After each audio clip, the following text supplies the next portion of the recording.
1절에서 4절까지 우리 다 함께 합독하겠습니다. 시작.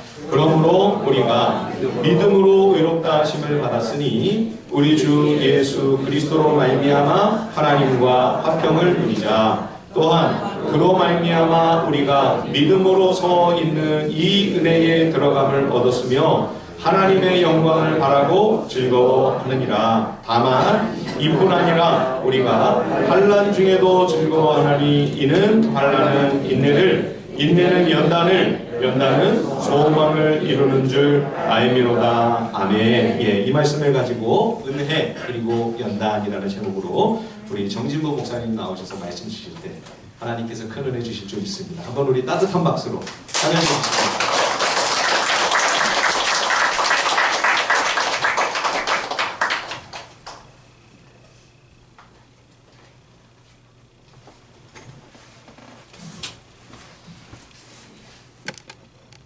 목사님 마이크 빼서 괜찮습니다. 예, 일단 너무 반갑습니다. 여기 오니까 우리 귀한 성도님들 모두 다 여기 계시는구나 싶고 또 처음 뵙는 분들도 계신데 마치 가족처럼 느껴지고 그렇습니다. 윤동현 목사님 오랜만에 뵙는데 저는 2011년에 유학을 시작했고요. 그리고 열린비전교회에서 2년 동안 우리 윤 목사님 같이 배우고 또 윤 목사님 밑에서 사실상 같이 목회하고 했습니다. 오랜만에 뵙는데 윤 목사님은 얼굴은 그대로시고 머리만 휘어지시나요? 깜짝 놀랐습니다. 제가 분명히 저는 이제 11년 만에 지금 한국 들어와서 기분이 참 너무 이상하기도 하고 윤 목사님 뵈니까 너무 반갑고 한데 야, 세상에 이렇게 좋구나. 그리고 또 하나 놀란 게 윤 목사님이 찬양을 너무 잘하시잖아요. 제가 찬양인도를 굉장히 오랫동안 했는데 이 교회는 확실히 찬양인도자가 절대 필요가 없겠다 생각이 들었습니다. 예, 그리고 또 하나는 성도님들이 찬양을 얼마나 잘하시는지 자꾸 뒤로 돌아보고 싶었어요. 아까 찬양하는데 저 너무 기쁘고 또 너무 반갑습니다. 그리고 이번에 이렇게 윤 목사님 뵙고 사실 윤 목사님 설교 들으면서 은혜 받고 싶은 마음으로 연락드렸는데 설교를 해달라고 부탁하셨어요. 근데 윤 목사님이랑 같이 사역할 때 윤 목사님께서 밥을 엄청 많이 사주셨기 때문에 제가 거절할 수가 없었습니다. 윤 목사님 부탁하시면 제가 뭐든지 해야 되는데 설교를 부탁하셔서 오늘 참 기쁜 마음과 또 부담되는 마음으로 이 자리에 섰습니다. 참 감사드리고요. 너무 기쁘고요. 이 시간 한번 기도하도록 하겠습니다. 하나님 감사합니다. 이렇게 아름다운 주님의 날을 허락하여 주시니 감사드립니다. 함께 예배드리는 믿음의 가족들을 허락하여 주시니 감사드립니다. 주님은 우리의 아버지시고 반석이시고 빛이십니다. 오직 주님 안에서 우리가 상상하고 기대할 수 있는 모든 기쁨이 있습니다. 성령 하나님께서 오늘 이 시간에 뜨겁게 역사하여 주시옵소서. 우리의 생각과 우리의 마음과 우리의 영혼을 성령으로 충만하게 하여 주시옵소서. 말씀의 깊은 은혜 가운데 들어가게 하여 주시옵소서. 존귀하신 주 예수 그리스도의 이름으로 기도드리옵나이다. 아멘. 저희 첫째 아들은 11살이고 둘째 아들은 저기 뒤에 와 있네요. 어린이 부서 갈 줄 알았는데 둘째 아들은 7살입니다. 둘째 아들은 처음 와봤습니다. 한국을. 그래서 보니까 버스랑 지하철 타는 게 너무 신기한 것 같아요. 여기는 대중교통이 너무 잘 돼 있으니까 참 좋은 것 같습니다. 근데 미국에 살면서 불편한 것 중에 하나는 대중교통이 잘 안 돼 있다. 그리고 약간 분위기가 우울해요. 거기 타면은. 그래서 미국에서 제일 사는 것 중에 중요한 게 뭔가 물어본다면 저는 자동차가 아닌가 싶습니다. 항상 타고 다니니까요. 근데 어느 날 제 차에 엔진 경고등이 들어왔습니다. 경고등이 들어와서 똑같은 문제로 몇 번을 수리를 했습니다. 저희 동네에 마침 한국분 메카닉이 계셔가지고 거기서 수리를 받는데 정말 실력이 좋으세요. 근데 한 4번쯤 갔는데 그분이 심각한 목소리로 저한테 이렇게 얘기하는 겁니다. 목사님, 이건 정말 고치기 어려울 것 같습니다. 그래서 제 마음이 그때 덜컥 내려앉았습니다. 이분에게도 안 되는 게 있구나. 저는 그때 처음으로 문제의 심각성을 깨달았습니다. 저는 이 시대가 마치 심각하게 고장난 자동차 같다라는 생각을 합니다. 사람들은 삶의 기준을 잃어버렸습니다. 자신의 감정만을 따라서 어떻게 하면 더 즐겁게 살아갈까 거기에만 포커스를 맞춥니다. 남에게 나를 어떻게 보일 건가? 남이 나를 어떻게 생각하는가? 거기에 포커스를 맞춥니다. 그렇다면 이러한 인간의 문제를 파악하고 또 해결하기 위해서 도대체 누구를 찾아가면 좋을까라는 생각을 하게 되었습니다. 종교인들과 학자들은 대안을 내기 위해서 노력합니다. 우리가 조금 더 사랑해야 된다. 우리가 조금 더 양보하면 된다. 우리가 조금 더 소수의 입장에 선 사람들을 배려하면 된다라고 주장합니다. 그러나 성경은 이 모든 문제의 인간의 근원이 어디에서 시작한다고 말씀하시는가? 그것은 인간이 하나님을 떠났기 때문이다라고 말씀합니다. 인간이 하나님을 떠났기 때문에 이 모든 문제가 있는 것입니다. 우리가 살고 있는 지구는 그리고 온 우주는 그냥 저대로 만들어진 것이 아니죠. 이 세상은 여호와라는 신이 하나님께서 그분의 능력으로 만드신 겁니다. 그분은 자신의 형상대로 인간을 가장 특별한 존재로 만드셨고 그분의 뜻에 따라서 인간이 세상을 다스리도록 하셨습니다. 그런데 하나님께서 만드신 이 세상 가운데 있어서는 안 되는 일이 일어난 겁니다. 인간이 하나님을 배신하고 그분에게 대항했습니다. 인간은 하나님께서 만든 존재입니다. 그런데 인간은 하나님처럼 높아지기 위해서 선악과를 따먹습니다. 그리고 그 벌로 영원한 죽음을 선고받습니다. 에덴 동산에서 쫓겨납니다. 그래서 로마서 3장 10절에 이렇게 말씀합니다. 기록된 바 의인은 없나니 하나도 없으며 깨닫는 자도 없고 하나님을 찾는 자도 없다라고 말씀합니다. 바로 여기에 문제의 근원이 있습니다. 하나님을 버렸기 때문에 우리의 영혼이 병든 것입니다. 우리의 마음은 죄와 이기심으로 가득해졌고 부부와 친구와 연인 사이의 관계가 깨어지고 사회가 병들었습니다. 만약에 사람들이 주장하는 것처럼 내가 좀 더 노력해서 이 세상이 바뀔 수 있다면 얼마나 좋겠습니까? 그러나 인간의 역사가 보여주는 것은 인간은 이 세상을 완전히 변화시킬 수도 없고 자신의 운명을 바꿀 수도 없다는 겁니다. 우리가 이렇게 좋은 예배당에서 사랑하는 가족들과 믿음의 식구들과 함께 예배드리는 이 순간에도 지구 반대편의 어떤 곳에서는 서로 죽고 죽이는 끔찍한 일이 벌어지는 것이죠. 타락한 우리 영혼의 인간의 문제를 해결하지 못한다면 그리고 그들의 죄를 우리의 죄의 대가를 해결하지 못한다면 인간에게는 그 어떤 소망도 없다라는 것을 우리가 인정할 수밖에 없다는 겁니다. 그런데 하나님께서는 우리 이러한 인간을 버려두시지 않았습니다. 절망에 빠진 인간은 그래 너희들 마음대로 살아라고 말하지 않으셨습니다. 창조자 하나님께서는 우리를 위해서 기꺼이 일하십니다. 로마서 3장 24절이 이렇게 말씀합니다. 그리스도 예수 안에 있는 속량으로 말미암아 하나님의 은혜로 값없이 의롭다 하심을 얻은 자 되었느니라 라고 말씀합니다. 아멘. 도대체 예수라는 사람이 누구이길래 누구도 해결할 수 없는 죄의 문제를 해결하는가? 예수 그리스도는 하나님의 아들이십니다. 그분은 시간의 밖에서 이미 존재하던 분입니다. 그분은 아버지와 하나님과 함께 세상을 만드신 세상의 주인이십니다. 그런데 그분께서 우리와 똑같은 모습으로 2000년 전에 이 땅에 오셨습니다. 왜 오셨는가? 인간의 모든 죄의 대가를 홀로 치르기 위해서 오셨습니다. 저를 포함해서 여기 모여있는 우리 모두가 죄인입니다. 우리가 찬양한 것처럼 십자가의 은혜 아니면 하나님 앞에 설 수 없는 죄인입니다.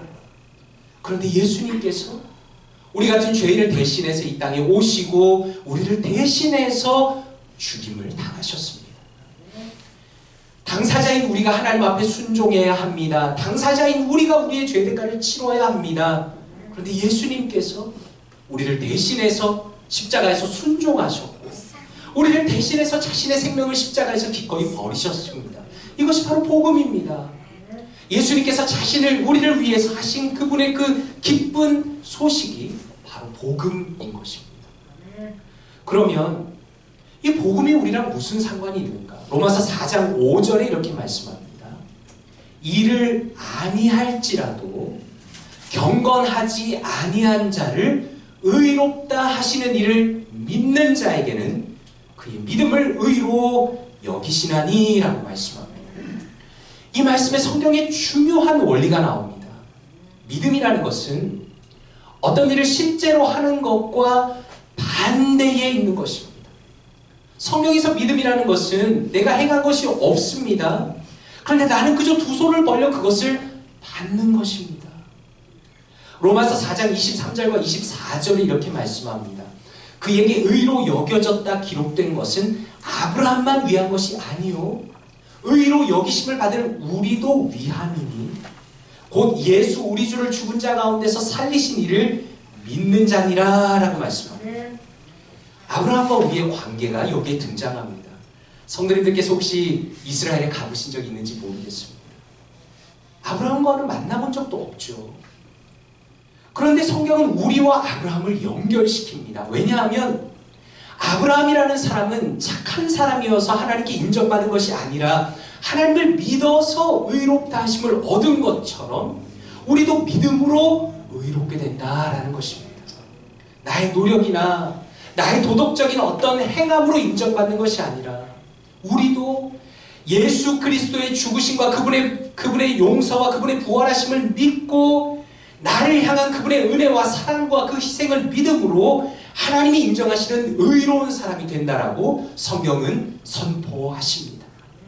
그래서 오늘 우리가 함께 읽은 로마서 5장 1절이 나옵니다.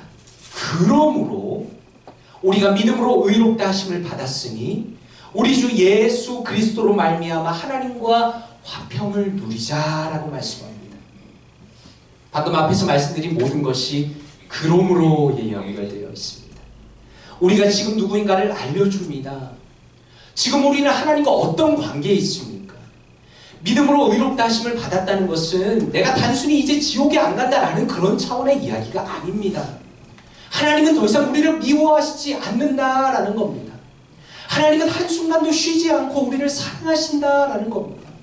그분은 여기 모여있는 우리 사랑하는 성도님들 한 분 한 분을 지극히 염려하시고 돌보시고 아끼시고 인도하신다는 것을 오늘 말씀 속에서 우리가 확인할 수 있는 겁니다.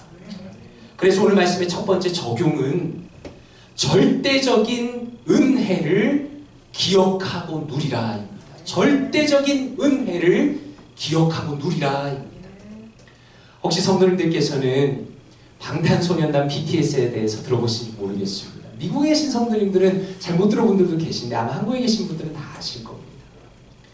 영국에 올리 런던이라는 유명한 청년이 있다 합니다. 그런데 이 사람은 방탄소년단의 한 멤버를 담기 위해서 무려 20번이나 넘게 성형수술을 했습니다. 이것은 극단적인 경우기는 하지만 이 시대의 중요한 특징을 보여줍니다. 그것은 다른 사람과 나를 비교하면서 비교의식에 빠지는 겁니다. 미국의 청소년들은 찾아보니까 거의 하루에 6시간 이상을 스마트폰을 사용한다 그럽니다. 소셜 네트워크에 접속합니다. 거기 접속하면 뭐가 나옵니까? 어떻게든 더 자신을 멋지게 보이고 예쁘게 보이려는 사진과 영상이 가득하죠. 그래서 미국의 청소년들, 한국은 아마 비슷하리라 생각합니다. 미국의 청소년들은 대부분 자신의 몸매와 자신의 모습에 대해서 큰 불만을 느낍니다. 그리고 일부는 심각한 우울증과 불안에 빠져 있습니다. 뭐가 문제일까? 저는 이러한 모든 것이 죄로 물든 인간의 근본적인 현상이라고 생각합니다. 인간은 하나님을 떠난 이후에 영혼이 병들었습니다. 인간은 처음에는 가장 아름다운 존재였지만 죄로 인해서 비참하게 추락한 이후에는 자신에 대해서 근본적인 불안감이 있습니다. 화장을 합니다. 행복한 척합니다. 어떻게든 나를 감추려고 합니다. 그리고 자기가 누구인가를 잃어버렸습니다. 내가 누구인지도 잘 모릅니다. 내 마음 안에는 알 수 없는 불안감이 가득합니다. 그래서 이제는 내가 다른 사람한테 보여줄 게 뭐밖에 없을까요? 내가 얼마나 몸짱인가? 내가 얼마나 잘생기고 예쁜가? 내가 얼마나 좋은 차를 타는가? 얼마나 좋은 옷을 입는가? 얼마나 좋은 것을 먹는가? 얼마나 공부를 많이 했는가? 온통 이것으로 나를 치장하는 겁니다. 눈을 뜨면서 카톡을 열고 페이스북에 접속하면서 바로 그 순간부터 남과 나를 비교합니다. 내 안에 있는 불안감을 감추기 위해서 어떻게 남들보다 먼저 보여야 한다는 강박이 사로잡혀 있습니다. 그리고 심지어 종교 생활도 그렇게 생각합니다. 내가 이것도 잘합니다. 내가 저것도 잘합니다. 저는 이것도 했고 저것도 했습니다. 라고 하나님 앞에 자꾸 이야기한다는 겁니다. 그러니까 우리의 영혼이 어디에서 안식을 얻을 수 있겠습니까? 그래서 모든 인간들의 마음 가운데는 이런 마음이 있습니다. 내가 어떤 사람인과 상관없이 누군가가 나를 한없이 사랑해 주는 것을 원합니다. 혹은 내가 큰 잘못을 했더라도 나를 용서해 주기를 바라는 그런 은혜를 갈망하는 마음이 있다는 겁니다. 저는 책을 굉장히 좋아합니다. 제가 미국에서 공부한 모든 과정은 크리스천 북클럽에 관한 겁니다. 저에게 큰 영향을 준 작가 중에 한 명이 필립 얀시라는 분인데 그분의 책에 놀라운 하나님의 은혜에 이런 내용이 나옵니다. 스페인에서 한 아버지가 집에서 아들과 심하게 싸웠습니다. 아들은 집을 뛰쳐나가 버렸습니다. 아들을 찾을 길이 없습니다. 아버지는 아들과 연락하고 싶었는데 연락할 길이 없는 겁니다. 그래서 신문에 광고를 크게 일면으로 내기로 결정했습니다. 광고 내용은 이렇습니다. 큰 글자들로 넣었습니다. 파코, 아들 이름입니다. 파코, 꼭 타코 같죠? 화요일 정오에 몬타나 호텔에서 만나자. 다 용서했다. 아빠. 파코는 스페인에서 흔한 이름입니다. 그날 화요일 당일에 아버지가 그곳에 나갔습니다. 그랬더니 파코라는 이름의 젊은 남자가 무려 800명이 나와서 저마다의 아버지를 기다리고 있었습니다. 사랑하는 성도 여러분은 이 자리에 무엇을 바라고 나오셨습니까? 혹시라도 기독교를 가장한 어떤 종교 생활에 지치신 것은 아닙니까? 기독교는 종교가 사실 아닙니다. 세상의 모든 종교는 겉모습만 다르고 똑같은 걸 이야기합니다. 너는 부족해, 너는 모자라, 너는 비참해, 죽도록 노력해서 신 앞에 인정받아야 돼 라고 주장합니다. 문제는 그런 종교 생활로는 우리 마음에 절대로 평안을 얻을 수가 없습니다. 하지만 성경만이 완전히 다른 것을 이야기합니다. 왜냐하면 기독교는 인간의 본성에서 만들어진 게 아니기 때문입니다. 절대자 하나님의 그 충만한 사랑이 값없이 조건 없이 우리에게 찾아온다는 건 나의 모든 본성과는 완전히 반대되는 겁니다. 모든 인간은 마음구석에 소원이 있죠. 누군가는 이런 누추한 나를 찾아와서 사랑해주고 안아주기를 바랍니다. 오늘 말씀이 이걸 보여줍니다. 사람들이 그토록 갈망하던 그 완전한 은혜, 모든 사람들이 꿈꾸는 가장 멋진 왕자가 가장 누추한 하녀의 남편이 되어주고 한없이 배신당해도 사랑을 포기하지 않는 그 수메보와 같은 이야기들이 바로 오늘 말씀 속에 완전하게 이루어지는 겁니다. 복음이라는 것은 내가 지은 모든 죄의 대가, 모든 죄의 대가를 예수님께서 치르셨음을 선언합니다. 그렇기 때문에 죽음의 공포와 죽음 이후의 미래에 대한 두려움을 해결하는 유일한 진리입니다. 복음이라는 것은 나의 지금의 비참한 모습과 상관없이 하나님은 여전히 나를 사랑하신다는 겁니다. 그러므로 다른 사람과 나를 비교하는 비참한 열등감, 다른 사람을 무시하는 그 병적인 우월감으로부터 나를 완전히 해방시켜주는 유일한 진리입니다. 복음이라는 것은 나 같은 죄인도 포기하지 않으시는 하나님의 은혜를 지속적으로 깨닫게 해서 다른 사람에게도 은혜를 베풀게 합니다. 그러므로 깨어진 관계를 회복시키고 원수 같은 사람을 향해서 용서를 선언할 수 있게 만드는 유일한 진리입니다. 그래서 2절은 연결해서 이렇게 말씀합니다. 또한 그로 말미암아 우리가 믿음으로 서 있는 이 은혜에 들어감을 얻었으며 라고 말씀합니다. 바울 사도는 우리가 은혜에 들어갈 것이다 라고 말하지 않고 은혜에 들어갔다 라고 말씀합니다. 사랑하는 성도님들께서는 오늘 어떤 마음으로 이 자리에 오셨습니까? 우리가 돌이켜보면 모든 것이 은혜입니다. 하나님을 비난하고 하나님을 등졌던 우리들을 찾아오셨습니다. 감히 우리가 하나님을 아버지라 부르고 있습니다. 함께 모이는 이렇게 귀한 믿음의 공동체를 주셨습니다. 주님을 예배할 수 있는 자들로 변화시키셨습니다. 이 모든 것을 은혜라고 말하지 않는다면, 받을 자격 없는 자에게 베푸시는 하나님의 은혜라고 말하지 않는다면 도대체 우리가 무엇을 은혜라고 말할 수 있겠습니까? 오늘 본문에서 우리가 놀라는 것은 이 은혜가 영원하다라는 겁니다. 만약에 우리가 누리는 이 영원한, 이 영적인 복이라는 것이 우리가 잘하고 못하는 거에 달려있다면 얼마나 슬프겠습니까?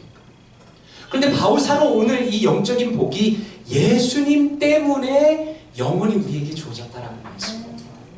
2절에 보니까 그로 말미암아라고 말씀합니다. 그로 말미암아 믿음으로 서 있는 이 은혜에 들어감을 얻었다라고 말씀합니다. 다시 말해서 우리가 누리는 이 모든 은혜라는 것이 내가 얼마나 기분 좋은 상태인가에 달려있지 않다는 겁니다. 내가 얼마나 세상을 잘 살았는가에 달려있지 않다는 겁니다. 내가 얼마나 하나님께 열심히 순종했는가에도 달려있지 않다는 겁니다. 우리는 하나님의 은혜의 손 안에 있습니다. 그분의 사랑의 품 안에 있다고 말씀합니다. 그러므로 우리가 넘치게 안심할 수 있고 기뻐할 수 있는 겁니다. 그러므로 간절히 바라기는 예수 그리스도를 믿음으로 받은 이 놀라운 은혜를 만끽하시고 즐거워하십시오. 이 모든 은혜 가운데 감사하십시오. 이 모든 은혜를 주시는 여호와 하나님을 찬양하십시오. 우리의 평생 동안에 주님을 향한 감격과 기쁨과 감사로 살아가시는 사랑하는 모든 성도님들 되시기를 주님의 이름으로 축원드립니다.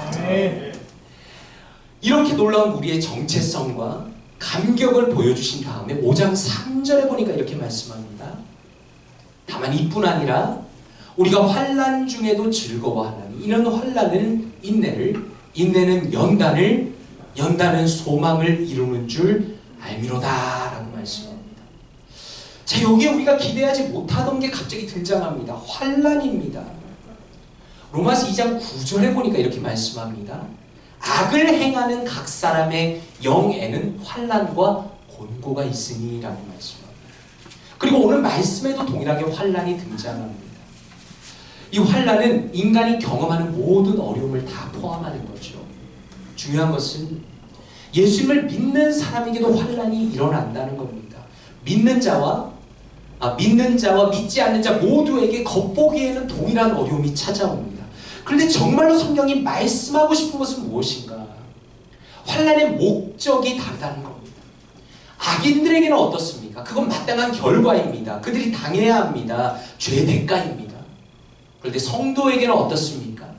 전혀 다른 목적을 가지고 있다는 겁니다. 하나님의 사랑을 받는 그분의 자녀들에게 닥치는 모든 어려움은 그분의 자녀를 단련시키고 변화시키는 목적을 가지고 있다는 겁니다. 그래서 오늘 말씀의 두 번째 적용은 연단의 과정으로 기꺼이 들어가라 입니다. 연단의 과정으로 기꺼이 들어가라. 오늘 말씀은 사실 굉장히 받기 어려운 말씀입니다. 3절에 보니까 환난 중에도 즐거워하나니 라고 말씀합니다. 고난과 괴로움이 닥치면 어떻습니까? 피하고 싶은 게 정상입니다. 그런데 바울 사도는 믿음의 사람들은 환난 중에 즐거워한다 라고 말씀합니다. 심지어 다른 번역을 보니까 자랑스러워한다 라고 말씀합니다. 아주 오래전에 듣고 한참 웃은 이야기가 있습니다. 나폴레옹 장군이 오스트리아군과 싸우기 위해서 병사들을 거느리고 알프스 산맥을 넘습니다. 물론 실화는 아니고 웃자고 하는 이야기입니다. 알프스 산맥은 평균 높이가 2.5km입니다. 평균 봉우리가 만년설이 쌓여져 있죠. 엄청난 고생 끝에 나폴레옹이 병사들을 이끌고 한 봉우리에 올라갔습니다. 그때 그가 뭐라고 했는가? 여기가 아닌가벼. 이 얼마나 황당합니까? 어쩔 수 없이 병사들은 죽을 힘을 다해서 봉우리를 내려왔습니다. 그리고 천신만고 끝에 다른 봉우리에 올라갔습니다. 그런데 나폴레옹이 하는 말에 병사들이 다 기절하고 말았습니다. 아가 거긴가벼. 한번 생각해 보십시오. 만약에 성도가 고난 자체를 즐거워하고 자랑스러워한다면 정신적으로 조금 문제가 있는지도 모르겠습니다. 그러나 성도는 고난 자체를 즐거워하는 것이 아닙니다. 성도에게 분명한 목적과 방향이 있다는 걸 알고 있기 때문에 즐거워하는 겁니다. 성도님들께서는 여호와 하나님을 어떤 분이라고 생각하십니까? 우리는 때로는 여호와 하나님을 생각할 때 우리가 웃으면서 얘기했던 나폴레옹만도 못한 리더로 생각하는 것 같습니다. 성경은 무엇을 말씀합니까? 여호와 하나님은 전능자이십니다. 그분은 우리를 그분의 신성한 뜻대로 이끌어가는 분입니다. 그분이 우리에게 주시는 그 어떤 사건이나 그 어떤 일이라도 아무런 목적이 없거나 의미가 없는 것은 단 하나도 없습니다. 아이러니하게도 지금 우리가 살아가는 시대는 인간이라는 존재는 아무런 목적이 없다, 너희는 의미가 없다라고 말합니다. 너가 느끼는 대로 살아라, 너가 좋은 대로 살아라 라고 주장합니다. 그러나 성경은 완전히 반대의 것을 말씀합니다. 여호와 하나님께서는 분명한 목적을 가지고 우리에게 고난을 허락하시고 그 시간을 통과할 것을 기대하시고 우리가 변화될 것을 기대하신다는 겁니다. 그래서 4절 마지막에 보니까 알미로다 라고 말씀합니다. 하나님의 뜻을 알고 있기 때문에, 하나님의 계획을 알고 있기 때문에, 하나님께서 나를 변화시킬 것을 알고 있기 때문에 우리는 즐거워한다라고 말씀합니다. 그 변화의 과정을 3절과 4절에 이렇게 말씀합니다. 환난은 인내를, 인내는 연단을, 연단은 소망을 이루는 줄 알미로다 라고 말씀합니다. 바울사들은 환난을 인내를 만들어낸다라고 말씀합니다. 인내는 건 견디는 거죠. 그런데 여기서 인내라는 게 어떤 걸까요? 성도님들께서 혹시 생각해 보셨습니까? 어떤 분이 이렇게 질문할 수 있겠습니다. 목사님, 그냥 뭔가 열심히 참기만 하면 되는 겁니까? 그냥 고생 많이 하고 참으면 되는 겁니까? 히브리서 10장 2절이 이렇게 말씀합니다. 믿음의 주요 또 온전하게 하시는 이인 예수를 바라자. 그는 그 앞에 있는 기쁨을 위하여 십자가를 참으사 부끄러움을 개의치 아니하시더니라고 말씀합니다. 십자가를 참으사, 예수님께서는 십자가를 참으셨습니다. 십자가를 인내하셨습니다. 십자가라는 것은 본질적으로 뭡니까? 우리가 기억할 것은 예수님은 십자가를 지셔야 하는 이유가 없습니다. 예수님께서 이 땅에 오셔서 십자가를 지신 이유는 죄인을 불쌍히 여기시는 그분의 긍휼 때문입니다. 누군가를 대신해서 희생하는 그분의 희생 때문입니다. 하지 않아도 되는 것을 하신 것이 십자가입니다. 자, 그러면 하나님께서 우리에게 요구하시는 그 인내가 무엇입니까?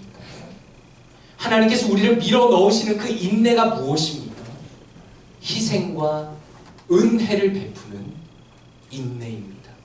순종하는 인내입니다. 저는 오늘 말씀을 준비하면서 이 말씀은 마치 황금과 같은 것이다 라는 생각을 참 많이 했습니다. 저는 목회자로서 제 자신의 삶과 또 성도님들의 삶을 살필 수 있는 많은 기회가 있었습니다. 그리고 목회적으로 대화하고 상담할 수 있는 기회가 참 많이 있었습니다. 대부분의 성도님들께서 저를 찾아와서 하는 이야기가 있습니다. 목사님, 저도 하나님의 뜻대로 저희 인생을 한번 살고 싶습니다. 얼마나 멋진 소원입니까? 얼마나 귀합니까? 그런데 문제는 무엇입니까? 그 일을 이루지 못합니다. 평생을 그렇게 말만 하고 소원만 품다가 삶이 허무하게 지나갑니다. 왜 그럴까요? 그것은 십자가의 인내를 경험하지 않고 피하기 때문입니다. 자신의 성품과 내면과 삶을 변화시키는 그 길로는 걸어가지 않습니다. 그러므로 한 사람이 신앙적으로 정말 성숙한 사람인가를 살펴보는 기준은 그 사람이 하는 말이나 그 사람이 하는 이야기가 기준이 아닙니다. 어떤 사람이 어떤 특정한 상황 속에 들어갔을 때 그 사람의 반응을 보면 됩니다. 만약에 어떤 사람이 자신이 굳이 하지 않아도 되는 일을 요구받을 때, 약자를 위해서 내가 어떤가를 해야 하는 상황 앞에서 하나님께서 순종을 요구하시는 그 상황 앞에서 그 사람이 보여주는 반응이 진짜 그 사람입니다. 만약에 그 사람이 그 상황 속에서 기꺼이 웃으면서 입술을 꽉 깨물고 내가 주님을 위해서 그것을 하겠다라고 말한다면, 행동한다면 그것이 바로 오늘 말씀에서 보여주시는 인내입니다. 오늘 말씀에서는 인내는 연단을 이라고 말씀합니다. 연단이라는 것은 영어 성경들은 대부분 캐릭터, 성품으로 번역했습니다. 킹제임스 성경은 experience, 경험으로 번역했습니다. 예전에 인터넷에서 이런 말을 읽어본 적이 있습니다. 연애는 책으로 배울 수 없다. 짧은 말이지만 참 맞는 이야기라 생각했습니다. 연애라는 것은 어떻습니까? 누군가를 만나고 사랑하고 대화하고 경험하는 모든 것인데 어떻게 책만 보고서 연애를 배울 수 있겠습니까? 그런데 저는 이 시대 성도가 마치 그렇다는 생각이 들었습니다. 우리가 확실하게 알 수 있는 것은 십자가의 인내를 경험해보지 못한 사람 혹은 그것을 감당하기를 피하기만 하는 사람은 단 한 걸음의 성숙을 이룰 수도 없다는 겁니다. 그리고 더 나아가서 이런 인내는 한순간에 끝나는 것이 아닙니다. 십자가의 인내를 지속해서 감당함으로써 자신의 견고한 경험으로 만들어내는 사람만이 하나님을 닮아가는 사람이 된다는 겁니다. 여기서 중요한 것은 다른 사람의 경험을 대리만족하는 것으로는 절대로 나 자신을 만들어낼 수 없습니다. 마치 이런 것과 같습니다. TV에 보니까 한참 육아 프로그램이 인기를 끌었습니다. 아이들이 잘하는 것을 보는 건 얼마나 즐겁습니까? 너무 귀엽죠. 그런데 우리 모두가 착각하는 한 가지는 남이 아이를 키우는 것을 내가 소파에 앉아서 TV로 보는 것과 내가 직접 나의 아이를 출산해서 키우는 것은 전혀 다른 이야기라는 겁니다. 실제로 육아를 하는 것은 아마도 80% 정도는 부모의 눈물이 아닐까 싶습니다. 진짜 부모에게 한번 물어보십시오. 선생님은 선생님의 아기가 언제 제일 예쁩니까? 잘 때가 제일 예쁩니다. 사실 저희 아이들도 어젯밤에 자는데 얼마나 예쁜지. 마찬가지입니다. 십자가의 인내는 성품과 경험을 만들어냅니다. 그런데 그건 남이 대신해 주는 게 아닙니다. 남이 잘하는 것을 TV쇼로 보면서 감동받고 눈물을 흘리면서 만들어지는 게 아닙니다. 남이 간증하는 걸 들으면서 박수치면서 기뻐한다고 만들어지는 게 아닙니다. 내가 실제로 나의 십자가를 지고 희생하고 순종하고 베풀고 경험하는 것, 그것만을 통해서 우리의 성품이 만들어집니다. 그리고 그러한 과정을 거친 사람 마음 가운데 소망이 이루어집니다. 오늘 말씀 2절 하반절에 이렇게 말씀합니다. 하나님의 영광을 바라고 즐거워하느니라 라고 말씀합니다. 성도 영혼 안에 하나님께서 부으신 소망이 있습니다. 그건 하나님의 영광입니다. 하나님의 영광이라는 것은 하나님의 위대하심이 나타나는 겁니다. 인간은 어떻습니까? 온 세상에서 유일하게 하나님의 위대하심을 나타내는 존재로 처음에 만들어졌습니다. 그런데 인간이 죄를 지어서 그걸 다 잃어버렸습니다. 하나님의 영광의 수준에 다다르지 못했습니다. 그런데 하나님께서 십자가의 인내로 우리를 이끄시고 우리를 연단하시고 우리의 경험을 만드셔서 하나님을 닮아가는 사람들로, 하나님의 영광을 드러내는 사람들로 만드신다는 겁니다. 이건 정말 놀라운 말씀이 아닙니까? 왜냐하면 망가져서 암담하고 소망 없는 이 세상 가운데 누가 진짜 소망이 되십니까? 예수 그리스도가 이 세상의 소망입니다. 그리고 기꺼이 고난을 무릅쓰고 주님을 따라가는 주님의 제자들, 십자가의 인내와 연단과 그 고난을 통해서 하나님을 닮아가게 된 자들, 바로 그들을 통해서 이 세상 가운데 소망을 주신다는 겁니다. 오늘 말씀을 묵상하는데 갑자기 군대에 있던 군대 시절 생각이 났습니다. 저보다 2달 앞선 선임병이 있었습니다. 군대이기 때문에 참 고생 많이 했죠. 저도 마찬가지고 제 선임도 마찬가지였습니다. 저는 공군 출신인데 군 생활을 같이 하는 거의 30개월 동안 그 사람을 가까이서 지켜보았습니다. 그런데 정말 변한 게 하나도 없었습니다. 무슨 일을 하더라도 꼭 이 이야기를 하는 겁니다. 그 사람의 입에서 나오는 이야기는 한결같았습니다. 지금 이건 내가 할 일이 아닌데. 지금 이건 내가 할 일이 아닌데. 조금 과장하자면 30개월 동안 몇천 번을 똑같은 이야기를 들었습니다. 삶의 목표도 삶의 방향도 없는 겁니다. 그저 국방부 시계가 돌아가기만을 기다리면서 무기력하고 의미 없는 시간만을 보냈습니다. 고린도전서 9장 25절에서 27절까지 이렇게 말씀합니다. 이기기를 다투는 자마다 모든 일에 절제하노니 그들은 썩을 승리자의 관을 얻고자 하되 우리는 썩지 아니할 것을 얻고자 하노라. 그러므로 나는 다름질하기를 향방 없는 것 같이 아니하고 싸우기를 허공을 치는 것 같이 아니하며 내가 내 몸을 쳐 복종하게 함은 내가 남에게 전파한 후에 자신이 도리어 버림을 당할까 두려워함이로다 라고 말씀합니다. 우리는 누구입니까? 우리는 하나님의 은혜를 이야기하는 사람들입니다. 우리는 하나님의 은혜로 구원받은 사람들입니다. 우리는 하나님의 은혜를 누리는 사람들입니다. 그것을 말씀하신 바울사도가 동시에 무엇을 말씀하는가? 나는 나의 삶에서 절제하는 사람이다. 나는 방향 없이 달려가는 사람이 아니라 목표가 분명한 사람이다. 나는 내 몸을 쳐서 복종하게 하는 사람이다 라고 말씀합니다. 그것이 참된 성도의 목표입니다. 의미 있는 삶의 진정한 목적입니다. 그러므로 크리스천은 어떤 사람일까요?